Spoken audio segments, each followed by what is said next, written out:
Hey everyone, welcome back to another episode of Dragon Ball Z Theory. Today I'm going to be discussing Dragon Ball Super's Future Trunks arc, and the events that are happening in the Future Trunks timeline in regards to Zamasu. When Goku, Vegeta, Trunks, Bulma, and Mai traveled to the future for the final fight with Black and Zamasu, the original plan before the Supreme Kai show up with the Potara earrings was to bind Zamasu into the demon sealing container using the Mafuba, or better known as the Evil Containment Wave. The premise for using the Evil Containment Wave in this nature against Zamasu was that he had used the Super Dragon Balls of the future to become immortal. He would regenerate after every blow, he had limitless and infinite energy, and the ability to travel in time. He even went as far as creating a clone of Goku that was matchless in its irony. Goku, Vegeta, and Trunks tried to defeat Zamasu 3 times, but each failed, so they gathered back on Earth after a near-fatal escape to devise a plan for defeating the immortal god. Piccolo suggested the Evil Containment Wave to seal him. When Goku and the others arrived back in the future, they attempted to use the Evil Containment Wave on Zamasu, but he attacked the time machine which was carrying the demon containment jar. Once Trunks had fixed the jar and learned the technique, he managed to seal Zamasu inside for a short while, but Goku had left the demon sealing paper amulet back with Master Roshi. The question here today is, if everything fell into place, if the jar wasn't broken, if the wave was properly executed, and if the amulet was in place, would this ability have worked to seal the immortal Zamasu? There are many theories to why this wouldn't work, and why it would be a waste of time to try and employ a tactic on a god. The first being that the Evil Containment Wave was proven to be an inefficient tactic in the past. When Kami attempted this on Piccolo back in the World Martial Arts Tournament, Piccolo managed to reverse it on him, proving that the ability wasn't 100% foolproof. Another reason that the Mafuba may have not worked was that it is a demon sealing ability.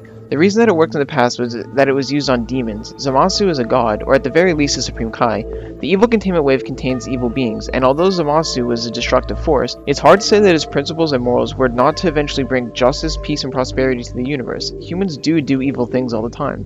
Humans are imperfect creatures, and Zamasu wanted to correct the world and the universe and all of its inhabitants so they could live in harmony. Although through wicked methods, he's not entirely incorrect during his speeches of justice. The human civilization definitely does have some bad apples. The two methods I just spoke about, however, were just speculation, and there is at least one irrefutable fact that Zamasu would not have been held by the Evil Containment Wave, and that fact is the time ring. Zamasu possessed something called a time ring, which allowed him to travel through time at least 24 hours, to where he would have been able to escape the Evil Containment Wave if he felt the situation demanded it. It's still uncertain why he didn't use the time ring against Vegeta once his imperfect body started to decay, which made it obvious that he was losing the fight. But the most accurate answer that I can think of would be that it would complicate the story even more, and that it would extend an almost completed arc. On top of that, it matches his characteristics and principles of his self-righteous belief that he is the ultimate being, the ultimate god, and a completely perfect creation. In Zamasu's mind, he is undefeatable.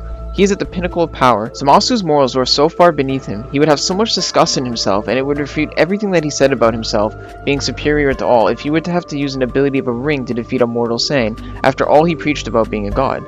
Anyways guys, that wraps up this episode of Dragon Ball Z Theory. For now we're going to be also covering not only Dragon Ball Z, but also Dragon Ball Super. I spent the last 2 weeks or so catching up on the Super episodes. Originally I wanted to complete the series dubbed, but once I got through the first few episodes, it brought so much nostalgia back that I had to binge watch it subbed and catch it completely, but now I'm prepared to do Dragon Ball Super theories as well. If you had any suggestions or theories you would like answered, feel free to leave a comment either in the comment section below or on Twitter. I'll try and make a video on it if the topic is interesting, but that's now for all guys. Thanks for watching.